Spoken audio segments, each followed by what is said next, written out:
about it because we live it, and we understand it because we've been there before. I'm the host, Money Mac, the Pretty Boys Champ, the scholar, D. Lamar, Peace. the genius, Tyson, Area 51 Porter. What up? Like I said, man, Happy New Year. Happy last day of Kwanzaa, if you're celebrating today. Imani, faith. Yeah. Have faith in something. You know what I'm saying? Believe in yourself when in doubt. Straight up. All right, so the scholar, man, year in review, man. So much has happened in 2020, man. I mean, this had to be the worst year I ever fucking lived through. On just like in general. You know, I know probably everybody lost somebody close to them. You know what I mean? Yeah. Personally, I'm grieving somebody right now, so it's just like, I know families is hurting this year. 2020 was a hard year, man. So just take us around, man, and give us a little review. You know, when we talked about doing this show, there are so many negative things. There have been some positives, but there's just been so many negative things that, you know, all of us have been faced with, you know. So really, we're just gonna try to list those things. We'll have a conversation about that today.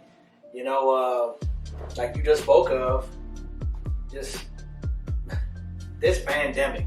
Let's just start right there. All right, let's get into it. You know what I'm saying? We start at the top. You know, how many of us lost our jobs? How many of us are struggling to put food on the table? You know, I was working 2 jobs. I mean, I'm gonna be 100 with y'all. I was doing that, you know, trying to make things shake. You know, people getting laid off, people losing their life because of the COVID-19 pandemic and response. It's just been it has been a terrible year. I mean, my father, he's 92 years old, man. And he told me he ain't never seen nothing like this. I mean, he lived through the Great Depression, you know, and there was a lot of things that went on at that time. And he said that he's never seen anything like this. You know, what do you think about it, Tom? Well, I mean, you know, when you think about COVID-19, this is just, like I said a couple shows back, the people who cooked this shit up. Yeah. Man, there's a special place in hell for you. You're going to get what's coming to you. Understand that. Not being able to be around your family, the lockdown that didn't even do shit. Right. And I'm starting to think that lockdown was for something else. Man, just a tough, challenging year. So many people, like you said, without a job, can't put food on the table. The kids can't go to school. You might not have technology at home to get them properly educated. I mean, it's just, man, so much nonsense, man. And I mean, yeah, I'm dealing with that too. You know, people who have kids, you know, the school year has just been a mess. You know, and the fact that I've seen, even though I've known, like, how much the system puts into making money, but they try to make it like they care about life. This year has unmasked all of that. My son on the football team, they said, hey, let's play high school football. I'm like, what about the coronavirus? People ain't working. We live in a world of masks. You know, right now we're socially distanced even here. When we come in to get ready to set up for the show, we checking temperatures, we socially distancing ourselves, we cleaning, making sure that we're proper so we can bring this show to you every week. And they still sent my children to school. On and off, a week on and off. What's the point of that? I get an email all the time about COVID kids every other day. But then at the same time, we know people are losing their lives and getting ill from this. Them kids should have been at home. They don't care. They just want to make money. We get down to sports. Let's talk about that. This is also, you know, dealing with the pandemic, right, Money? Give me some. Listen, the NFL. Come on. I mean, the NBA. Yeah, I mean, let's and okay, so we're gonna talk about conspiracy. Let's talk about conspiracy. If Corona is just fresh and new, how the hell did the NBA get all this technology for the bubble? I'm talking about, you know, rings, bracelets, chains. Like you walk past this little scanner, if the shit turn red, you might be hot. If the shit turn green, you good.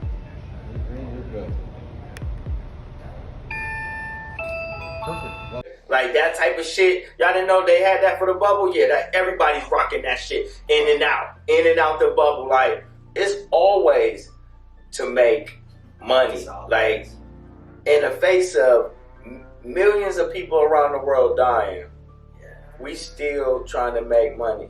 Like, I had a crazy conversation a couple weeks ago with one of my younger brothers.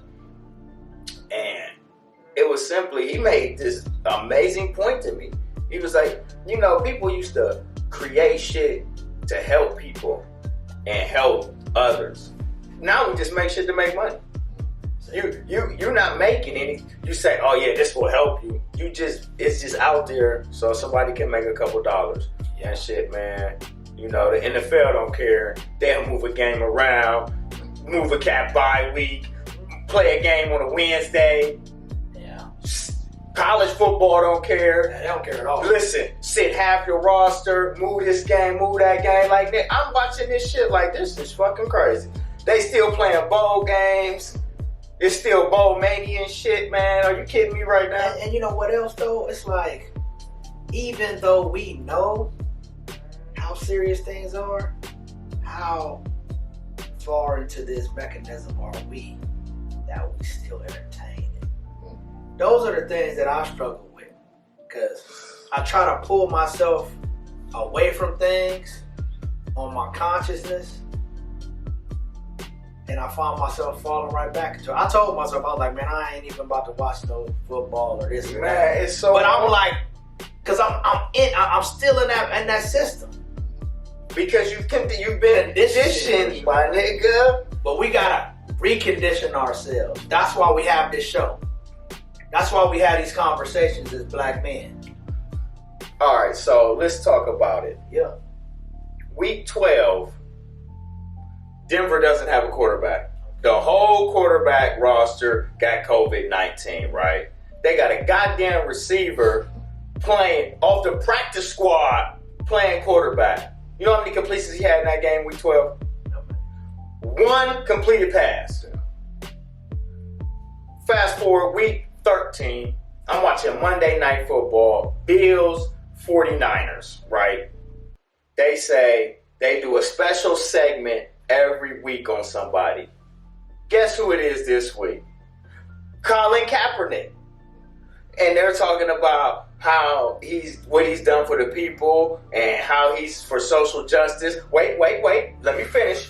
Then they go on to say, have you seen a video on him? Cap still wants to play. And I'm screaming, bullshit, because you needed somebody to play quarterback in week 12 for the Denver Broncos, and I bet you Cap can go out there and complete more than one fucking pass on Sunday. He can come off the couch and do that. I had no idea about that. Like, so that's the type of shit that I be calling bullshit on all the time. Like NFL, if Cap, you really want to Cap in there, you had a receiver playing quarterback a week ago in Denver. The whole quarterback room was sick as fuck. Colin Kaepernick's an easy fix right now. Bring him in, pass the COVID protocol, nigga, get on the field. What you doing? You know, that just brings me into my next part, you know, because we could go on, and we'll continue to talk about COVID because that's our life right now. But the protests, I mean, in my lifetime, this is, I mean, I ain't gonna say the craziest summer because some of the protests are still going on, but it was the craziest summer of my life. George Floyd, Ahmaud Arbery. The protests really found their catalyst from George Floyd. But you know, Ahmaud Arbery murdered jogging. And we got so many more black lives that have been taken, you know, by police and by just racists that want to do harm to another person of color. But when we saw the George Floyd protests take off, How did that change this world, man? I love this new generation. Black, brown, white, whoever. Because they aren't standing for the BS. They're not. They got out there in them streets and did that. Many of us too, older people. But this is really the young generation that was out there fighting and arguing about inequality and injustice. And we're going to go a lot of different ways of talking about what that means. But that happened this year. Man, you talking about Colin Kaepernick. Let's, get back to that. With the protests happening, we saw another wave of people trying to capitalize and make money. So I didn't even know that happened. I always talk about when I hear people say, why there gotta be a black this or a black that? And I say, because what do we have? It's a problem with us to have a black radio station. It's a problem if we got a network that shows black shows. But every other station shows white shows. Everything you listen to is not black or even Latino. So yeah, we need to have something that look like you. So that's why you get that Colin Kaepernick conversation now in the NFL when they hated him, right? And that's like I see on regular television, ABC, NBC, CBS. I'm like, when they got this show with the black star now? They capitalizing on that. Can I just say something real quick, man? And it's so funny because yesterday we was just talking about this, and we was like, damn, all the shows we grow up in the 80s was all white. It was all white. Like, we know all the white movies because and as I'm watching all the shows that I used to watch, I'm like, man, there are no zero. That's what we accustomed to. So, like, to see it now, it's just like, we in it to make money. Everything is a money grab, man. It is. TP, let me hear from you, man. Man, let me go back on the George Floyd deal. Yeah. And seeing that, and I had heard about it when it jumped off, and I'm like, I don't really want to watch another video of a black man getting killed, but something pulled me into watching and seeing it, and seeing the man on another man's neck for over 7 minutes or whatever. That fucked with my spirit on a whole nother level.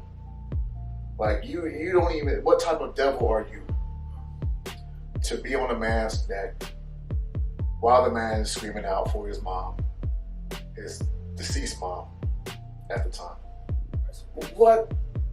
I mean, it just really fucked me, right? I didn't really want to even talk to anybody for a good extended period of time outside of my race. I was so fucked up from that. And so seeing people march and protest, man, that was awesome to see, because it wasn't just us. It was all races saying, no, we're not. This can't continue to go on. Man, it's just, oh my goodness. Even recapping that, thinking about it, still, I get emotional on that shit, man. So, man, we got to be better, man. We just got to be fucking better. I mean, in so many ways. Friends of ours, people we know that have passed, like a protest, man. Like I said, I'm just so happy that it happened, because there needed to be more. It hurt me too, and I don't usually turn away from watching those videos, because I'm conditioning myself by seeing that pain. I don't want to see it, but it's like I gotta have it in me. I feel like it makes me stronger. I don't hate anyone. I hate those who choose to hate and harm me. Take that how you want. That's the truth. I don't turn the other cheek. I'm about justice, but what does justice look like? So those are the major things. We got so many more we're gonna get to. Let's talk about Kobe, man. Let's talk about it, man. Let's talk about 24, man. Damn, man, that was my guy. Like, you know, he had a certain mentality that just really always attracted me. You know what I mean? It was just something about believing in yourself. It's something about having that ability when nobody else do, or very few do, or just the close ones that love you, or even just being able to pick yourself up after failures. You know what I mean? Like the ability to really just make yourself better. Like after every failure, to really just take it upon yourself and make yourself better. So I think that's what I mostly miss about him. Like honestly, man, just how he carried himself. And it's funny now that so many more people appreciate it now that he's gone, because it was so many conversations where it was just like, you know what I mean, beating your head against the wall talking about him. Tragedy about really, I think more about losing his daughter. I feel like that. And Gigi, that was you know, really, really hard on the family. And then also there was other coaches and other people on that helicopter that went down. He wasn't alone, and you know what I mean? So it's just like heartfelt to lose somebody in such a tragic way, and to lose kids. You know what I mean? The loss of kids is it just changes you. You know what I mean? And it was special. Yeah, I mean, when I got the news, I was on my way to dropping something off, and my daughter hit me up and was like, "Hey, did you hear about Kobe?" And I was like, "What?" You know, and years ago, she had a little dog named Kobe, so I'm thinking she's talking about her dog or something. You know, I'm not even computing that she's talking about Kobe Bryant. And so I'm like, "What? What are you talking about?" I go on my phone and I see it, and I'm like, "Is this even real? What I'm seeing is it even real?" So I'm driving back home, and I begin to get physically sick. I'm about to throw up. I had to pull off and over to like a Super American gas station or something like that, just to, because I thought I was gonna get sick. Like, this can't be real. This is a hero, right? This is someone that we grew up with around the same age, and we saw this kid come onto the scene, brash, moxie, cocky, confident, right?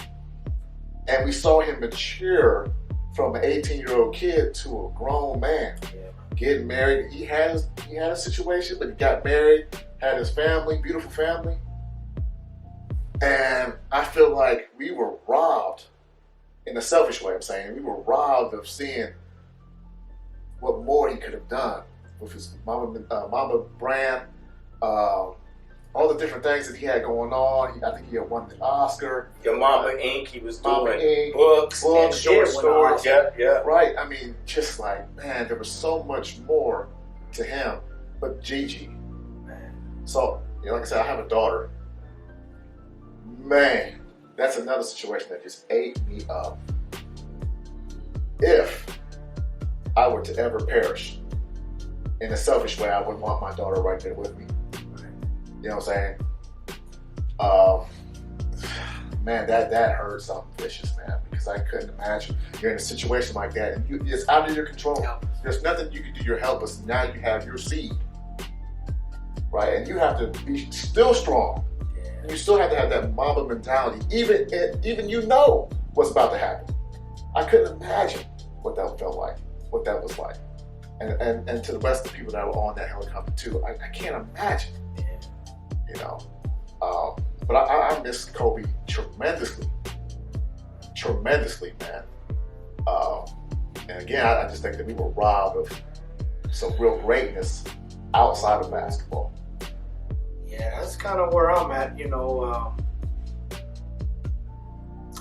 as Black people, we have to just cherish our heroes and our icons. because they have so much to give to the culture. Kobe, that man was black, man. He loved his people. He gave his knowledge. And hear you talk about him, it was different to hear that. Because most of the people, some have that same experience, but most are like, oh, they're so in awe of his talents on the basketball court. But you're speaking of him like more of a man, and what you saw of him, like I said, in you and his growth and what he showed as a man, like that's amazing. And to have other children or people see that and aspire to do great things. That's what we have to cherish our heroes and our icons in the black community. The Kobe Bryants. I mean, it's sad, but the ones we look up to are entertainers. You know what I'm saying? Because those are the things that this system tries to let you do. So we have some fame, we have some money, but if you use that and use your platform and your person to help grow and to help show powerful things for our community, that makes you great to me. You got this book that you sit on the table. It's Ali, man. Ali. That's another hero. You know what I'm saying? He was great like that. And that's where you're right. Kobe had that to give. He was just really getting started. His career had just really ended. He was doing so many things. And we lost that, man. And that's what hurts me. That's what hurts me too, man. You know. So that was a huge loss. I remember where I was that day because my wife, baby doll, she loved the Lakers. She loved the Lakers. She loved Kobe. And I remember I was watching television. And I'm like, what is this? Keep popping up on my timeline. I turn it on. And it's just the helicopter just burning on TV. Mm-hmm. And I'm like, what? Man, this is phony. Yeah. And I watched for a minute. I said, no, it ain't. And I gotta go upstairs and tell my wife. And she was like, you are lying. And my wife cried right there on the bed. Because she cried. She loved Kobe. She's friends with his wife. She grew up with her. She knows her wife, his wife person. And she cried. And I was like, damn. It hit like that. So 2020, we get to you, we breaking down, you know, the year in review. And I know it's a lot of negative things. There is some positive, but we'll get to that. But we got to keep rolling, man. So the orange face dude, 45. I mean, he's been the problem with a lot of things that's going on. I mean, the fact that we now know that he knew in late January, early February about COVID-19. I can't think of the gentleman, but he interviewed him and he released the interviews of him talking to him. And he said, oh, I'm just going to play it off. And the fact that we had the Republicans having that meeting where they talked about the pandemic and many of them sold stocks and became even richer while all of us were going into poverty. He was impeached. 45 was impeached this year. So that means that the House voted to have him leave office because of things that he did with the Ukraine situation. But Congress did not vote for him to be kicked out of office. But he was impeached. The election that we're still dealing with, where he lost very handedly to Joe Biden. And then he would not agree to the transfer of power, a really easy transfer of power. He's still fighting. His concession. We're waiting for him to concede. Yeah, we're waiting for that. Thank you. But he's like, this guy's terrible. I mean, the CARES Act was signed and we got that stimulus check for $1,200, right? When was that? In May? April, May? and then we didn't get another check. Before we even get, I don't Yeah. mean to interrupt you. No. But this motherfucker. Okay. Talk about it. Okay. So we've been going through this shit since damn near August about this extra little $300 that they supposed to be giving motherfuckers, man. So they've been fighting about this shit. The Democrats want $600, they want $300. So finally, last week they agreed after all this motherfucking time on $300, nigga. So what was the point? Why didn't you just sign the $300 back then? Okay, let me get I got some. So then, after all of that, this motherfucker don't want to sign that. He said give him $2,000. And now he just tricking the shit all. They voted that shit down. You know what? This motherfucker just, like I said before, he just a big ass fucking spoiled bitch. The America ain't nothing but his fucking play toy, his little rattler. And motherfucker, he mad because we took it away from him. And he pouting about the shit. This motherfucker ain't been nothing but a spoiled brat his whole motherfucking life, man. And America ain't nothing but his big ass toy. And man, go ahead, man. I mean, I know Ty got something. It's like, he got it. Go ahead. Wait a minute, real quick. Okay, so first we got a $1,200 check, right? Democrats and Republicans were arguing in August because the Democrats wanted us to get $1,200 again. Mm-hmm. And Republicans were not going to go for that. That's what you're talking about, the $600, $300. That is from unemployment benefits. Because you were getting the $600 unemployment benefit, they were kind of cut it off completely. And then they tried to agree and say $300. But the Democrats didn't want that. They wanted it to be $600 or more. Okay, but then they couldn't agree. And at that time, 45, at that time, wanted there to be a higher stimulus. See, but he was only using that for his election. Yes, that's it. Okay. So, because he had no plan on signing that shit anyway. Of course. But he knows if I give you money, you'll vote for me. If I plan to give you money. Exactly. But that's capitalism 101. 101. All right. That's what that is. So, fast forward to the election. And then that's when they're trying to pass the stimulus bill before the election happens. So other people will vote for him. But then the Democrats were blocking that because he's just using that for his name, for election purposes. I understood that, but people are still suffering. So-called Democrats have the leverage to say, hey, they're blocking this. We're trying to get you the right amount of money, but they never say anything like that because they're fighting on the same team, by the way. Mm-hmm. Okay?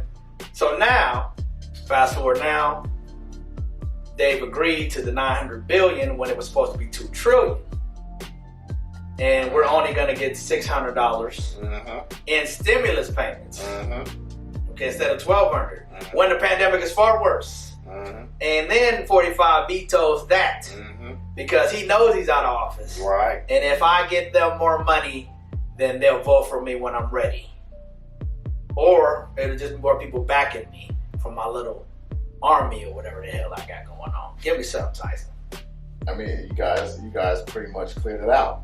All right, we understand what the game is here. They said, I'm going to give you this. I'm going to go ahead and give you a little extra. Look at me. I'm the man. I'll give you $2,000. Right. We understand what time it is. We understand the game. Okay. At the end of the day, these people in power don't give a rat's ass about you. They don't care. And it sucks. But that's where we're at. So let me ask y'all a question. How do we get these motherfuckers out? Because we keep voting these motherfuckers in. They keep running. You gotta have all this goddamn such and such to run for Senate, to run for the House, to run for this. You gotta have all these prerequisites and shit. Yeah. You know what I mean? So it's like, how do we get these motherfuckers out of here? Because they not for us. And since they not for us, by law, constitutionally, we should just overthrow this motherfucker. For real, by law. It's in there, nigga. They are fucking us over. And it's our civic duty to take the country back. I'm sorry. Listen, man. Every time, somebody say something like that, I know I end up dead, man.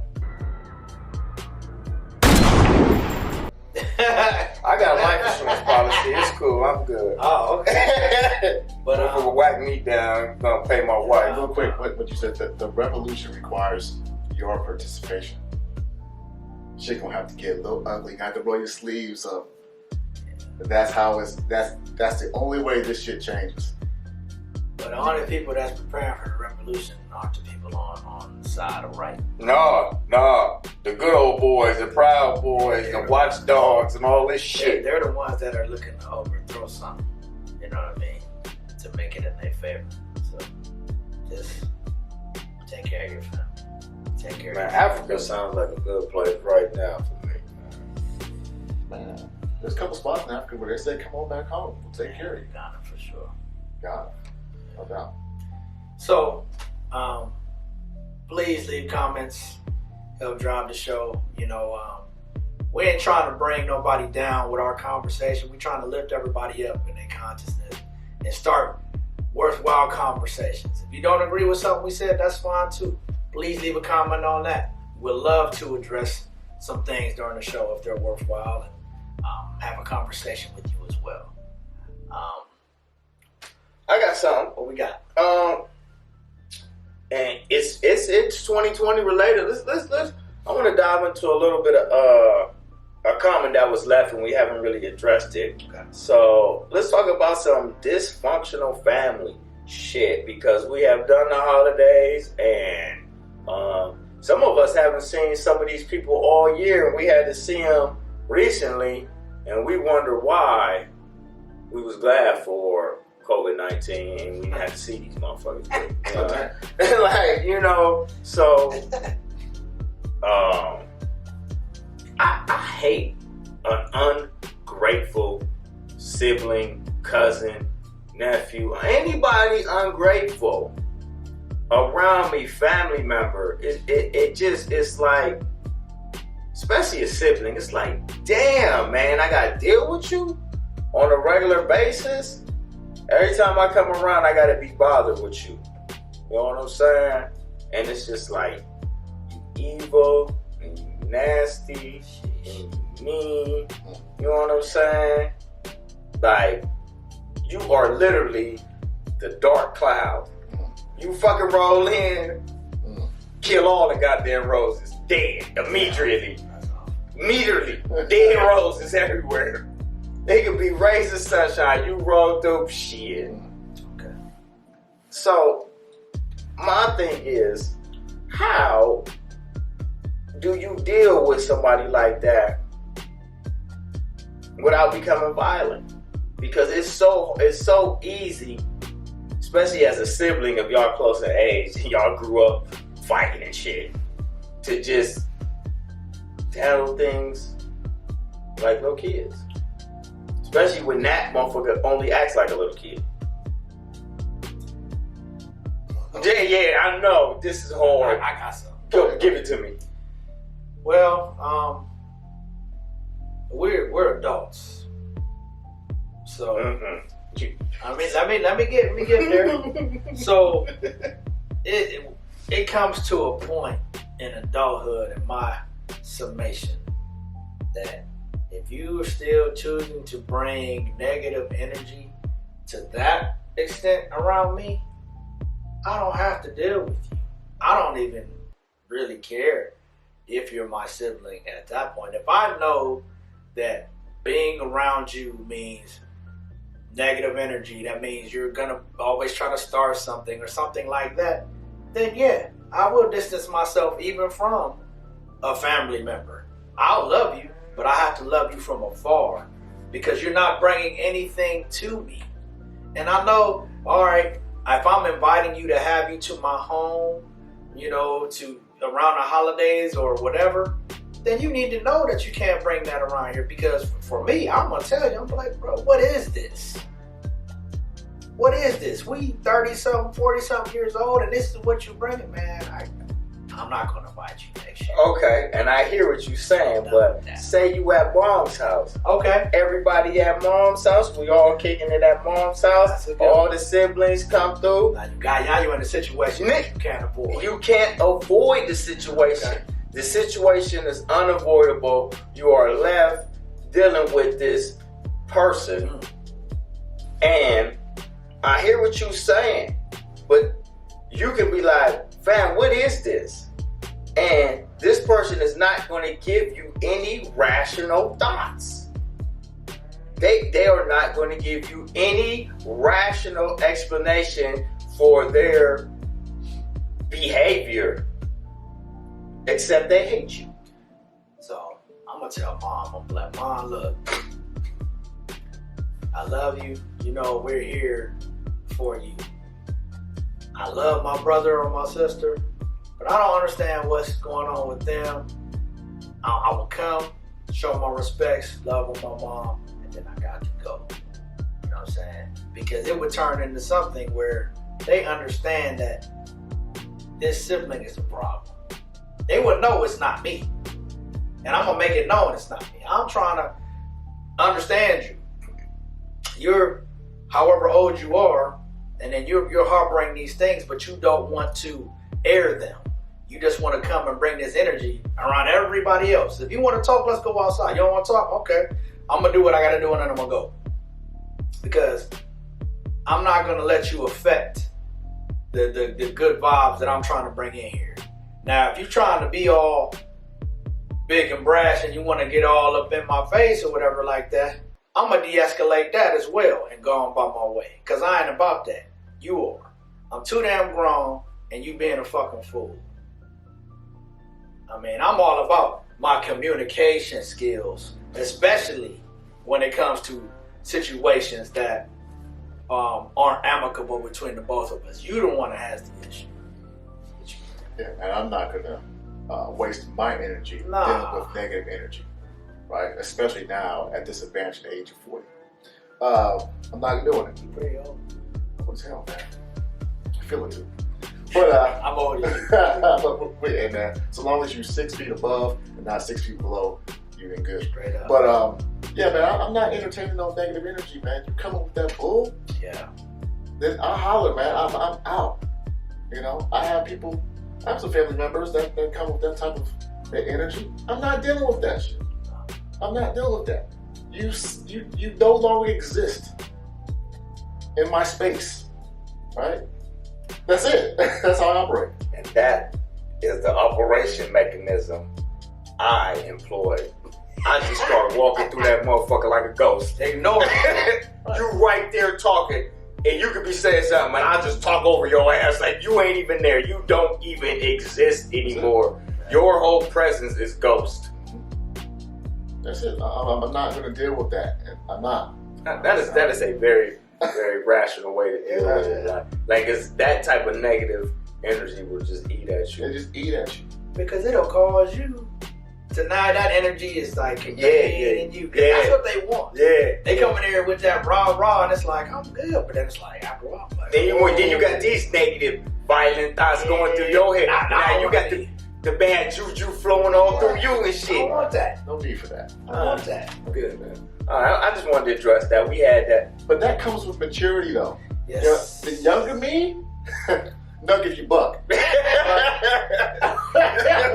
Let me tell you, what group was that song from? Oh, man.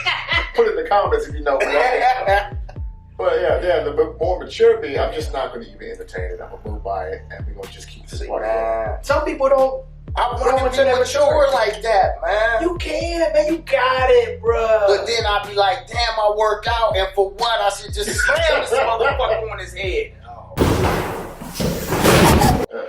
And then that's how I feel. Yeah. And then that's what happened. I just pick them, and I just drop it on their head, and I'm just like, damn. See, now when you had that conversation in your head, you need to be thinking. Ain't no conversation. Like, you know what I mean? There ain't no conversation. Action. You know what I mean? It's just a switch. You know what I mean? It's just a switch. Like, the conversation out the window. You done too much fucking talking. That was the problem. You've talked to me too long. Leave me alone. Especially when I walked away. And you chased me. And you followed me. And you stalked me. And you still talk to me.